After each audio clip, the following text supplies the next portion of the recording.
Welcome to How Preschool Teachers Do It. This is Alison Kentos. I am an early childhood educator. And this is Cindy Tarabush. I am an early childhood consultant. This podcast is for parents and early childhood professionals. Let our experience and research-based knowledge become your guide. Hi, preschool peeps. Hi, peeps. Welcome back to the podcast.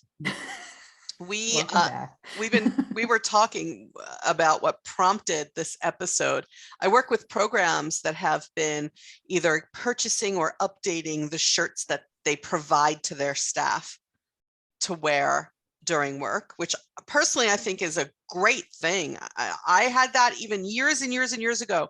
When I was a classroom teacher, I was provided with shirts, and I was really grateful to not be ruining my own clothes with the paint and the food and the whatever else gets all over you. The bleach, right? The bleach can impact. Was always an issue. Yeah. The bleach. So I was grateful to get shirts when I was a classroom teacher. I don't know if everybody is. And Alice and I started to talk about dress codes overall, and we decided, no, we're going to save this conversation for the podcast. Yeah. It was, we started to talk about what dress codes used to be, what they are now, have any of them updated or not been updated, because we know more now about the fact that our classrooms should really reflect the real world of children. True. I feel like also like over the past year with the pandemic, I felt that some of those dress codes loosened, but like maybe in a good way. Maybe. Well, I know that I'm working at home, so my dress code loosened. But I don't know about people who actually are going into programs if they're being allowed more leeway. I was, yeah. During the pandemic? Because they were like, wear something that's easily washed. That you could easily wash. So like people were not wearing their like fancier, like dry clean only clothes, because why would I? That's not easily cleaned. So there's that too. I mean, yeah. Although I don't even know if I have that many dry clean only clothes. But in the public school, people do. There were people at like school wearing like very fancy things for a little while there before. They don't. Do they now? No. Everybody's done with that. Yeah. Jeans every day. Yeah. So business casual has become just survive the pandemic. Yes. Yeah. Okay. Yes. Just do whatever you need to do to survive and feel right. Do what you have to do to be. Yeah. So but I also think dress code, while we're talking about the clothes people are wearing and how business casual has now become just plain old casual, I think we also have to think about other things. Like for a long time, there were so many dress codes about you can't have piercing showing, you can't have tattoos showing. You can't do funky things with your hair. You can't, right? There were all these dress codes that I'm not sure send the right message to children. You know, if we're saying nobody in this setting can have visible piercings, but then they go home to family that has a lot of piercings, what is that teaching children about their family members? Are they teaching them this is not acceptable in society? Wait, right? Right. Like it's almost like those people who have piercings are so different that they shouldn't be accepted. Like we need to hide that stuff. And it's like, you shouldn't have to hide your piercings. You shouldn't have to hide your tattoos, because you're right. The children are going home to people who have piercings and tattoos, so right. Why are we so embarrassed by it or whatever? I don't even know if it's embarrassing. I don't know what it is. Why do we feel we need to hide it? It's a stigma. There's stigmas. Tattoos to me is a big stigma. Yeah. I feel like people have a big stigma against tattoos. I don't think the stigma is as big as it used to be. No. But I think it was there for a while. Yes. And I think that stigma still exists in certain circles, but not in others. Yeah. But again, what message are we giving the children? The children show up. What they see in school is what they think is acceptable in society. They go home to family members who are different. I mean, we could even bring that down to the fact that you walk into many early childhood settings and there's no men. That's not reflective of society. For sure. Not at all. Not at all. Right. I know. And that might even be a bigger topic, because what's the reasoning for that? I think we talked about this. We have talked about that. Men in early childhood. Yeah. Ben loved it, if I recall. That was a really good episode. Yeah, because it is a bigger topic. That's why we dedicated an entire episode to it, because I do feel like that is definitely not reflecting the world around the kids at all. For it to be an all-woman staff, what is that showing the kids? That it's men showing them that men can't be caregivers. Shouldn't be caregivers. They shouldn't, I should be scared of a man changing my diaper, because I've worked in settings that men are a part of it, but they're not allowed to help them in the bathroom or any of that. So, I mean, yeah, me too. It's like, be afraid of men. Yeah. Women are nurturers. Yeah. Nobody in society should have piercings or tattoos or different hairstyles or whatever. And, by the way, piercings are sometimes a cultural thing. Mm-hmm. Certain cultures, I feel like hair for certain reasons. And I also feel hair is the same way. Yeah. So if we send children, in part, not totally, but if we in part send children to early childhood settings to learn about society in the world, and that we want our settings to reflect society in the world, then shouldn't our settings reflect society in the world? Society in the world, yeah. Yeah. So why do we then have these archaic dress codes that say no? And I know that people are going to be listening to this and thinking, because it doesn't look professional, it's professionalism. You know what I think professionalism is? I think professionalism is you are respectful to people. You show up on time. You hand in things on time. You establish relationships with everyone around you, positive relationships with your coworkers and the families. Professionalism is an attitude. That's what I think. It's your attitude. How do you come to work? Do you have a positive attitude when you come here? Are you willing to form relationships with kids? It's an attitude. It's not that you have a tattoo on your arm, or not have a tattoo on your arm. I don't understand. And I feel like there are many, many, many professionals who have tattoos. Because if you think your doctor doesn't have a tattoo, you are wrong. They're just hiding it, but why?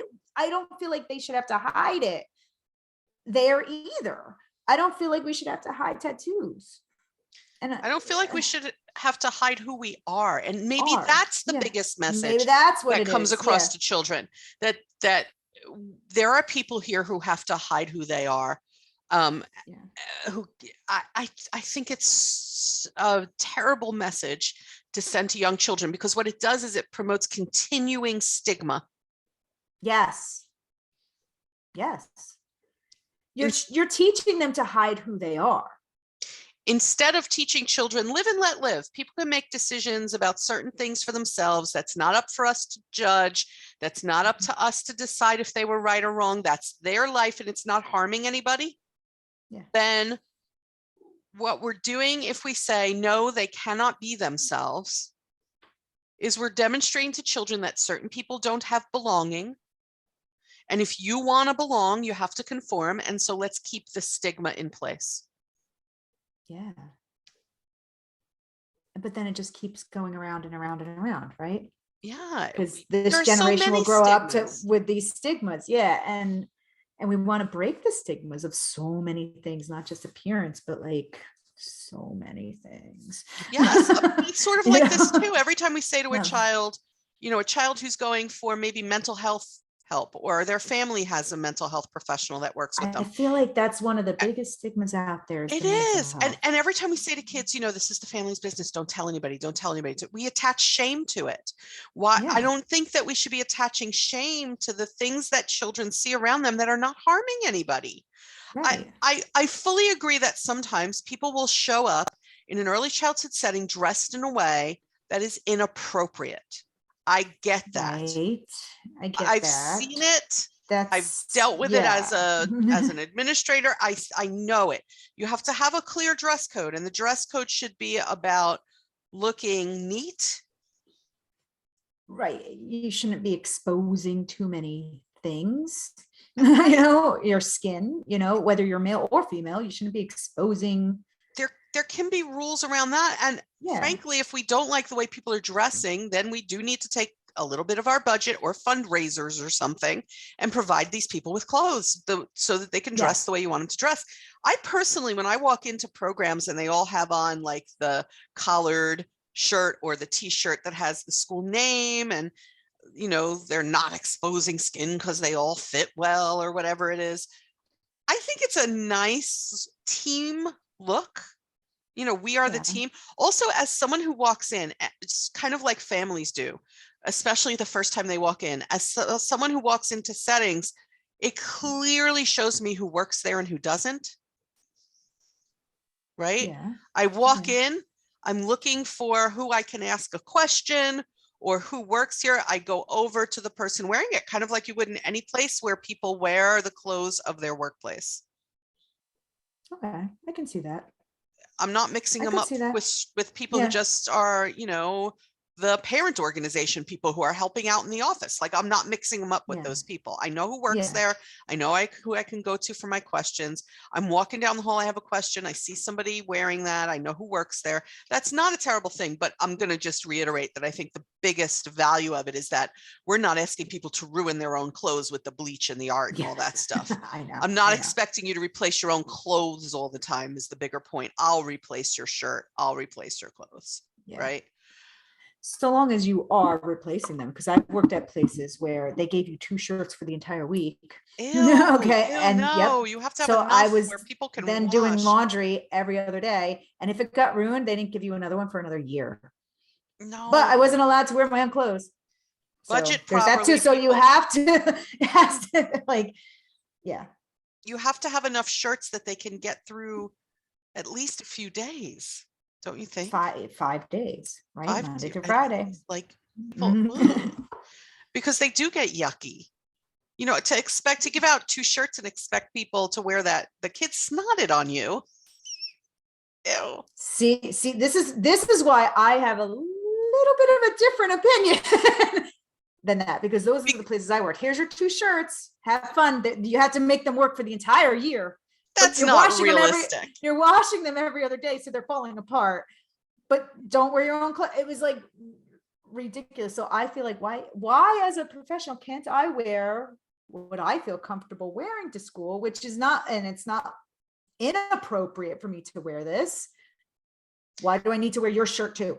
I think it's a case. I think it can be a case of the few ruining it for everybody. Yes. You have the one person who comes in who's never dressed in a way that would be appropriate for working with children and families, and now the leader says, "Well, we all need shirts." It's that whole I know one person, one bad apple.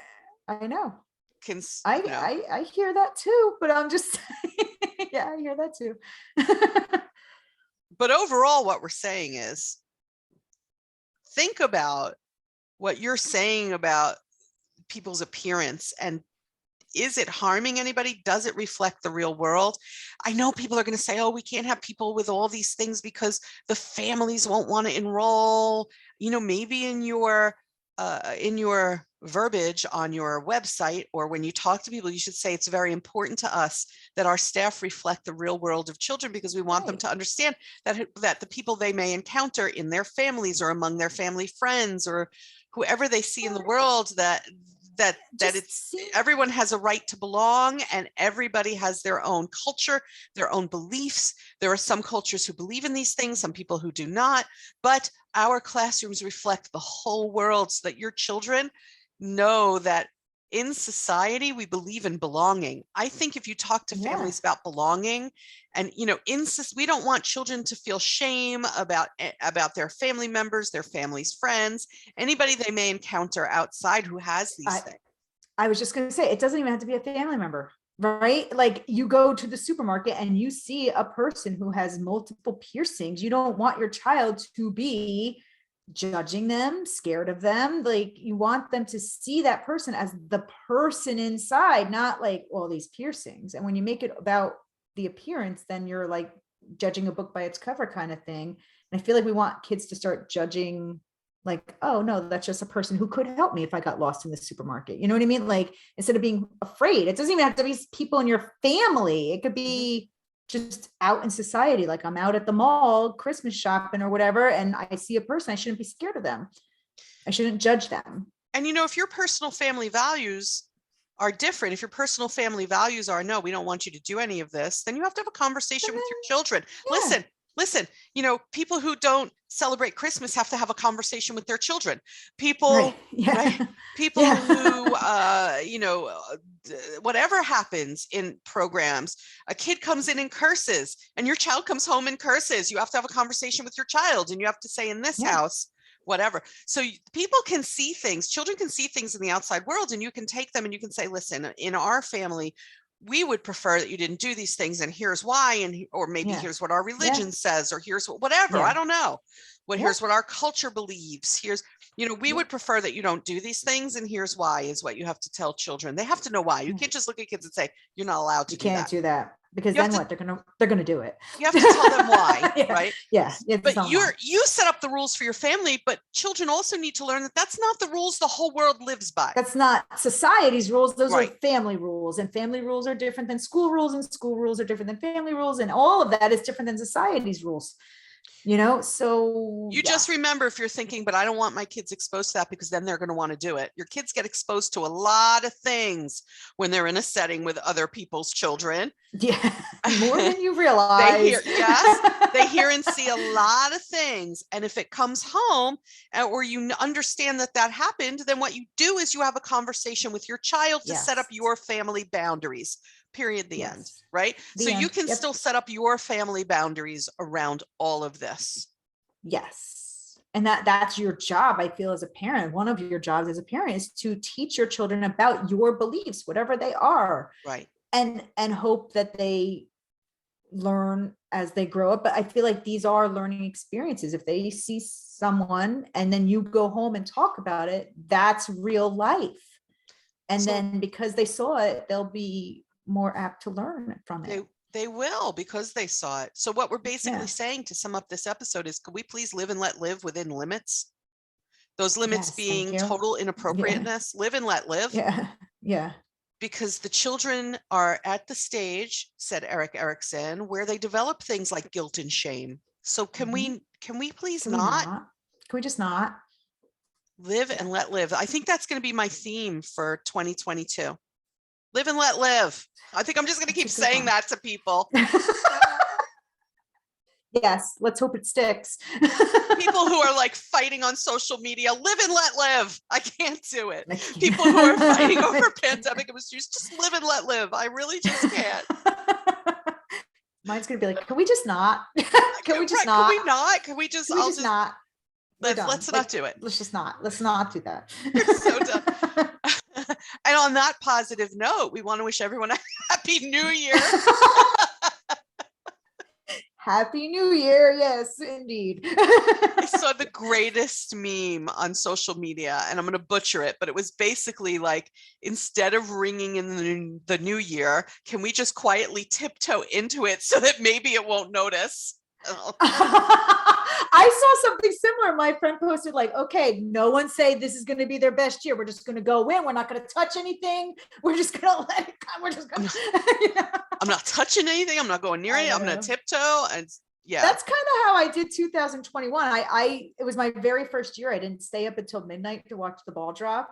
And I remember you telling me like, you missed so many good things. And I was like, nope, I was asleep at 9:00. And see, that didn't really do any good. So I'm going to do the opposite this year. No, you have to stay up. Highly recommend Anderson Cooper. And yes, I'm totally going to watch that this year. Yeah. Oh my gosh. You told me I missed so much stuff. Andy Cohen and Anderson. Sorry, Andy, that totally escaped me. If you have young children. I don't know. You should tag him on this one. But like, hey, I should. Anderson. We butchered your name, Cooper. but hey. Did I butcher? Did I? No. You corrected yourself. Thank you. Highly recommend. 5 stars. Yeah. Okay. On that note, we're going to wish you all a very peaceful, healthy, Healthy, joyful, New Year celebration. Please stay safe, preschool peeps. Yes. Make good decisions. Yes. Yes.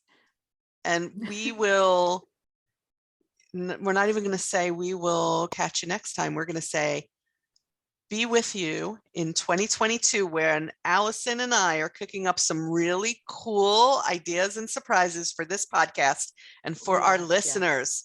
So please continue to listen in the new year to find out what we're going to be doing. Yay, but you got to stay tuned.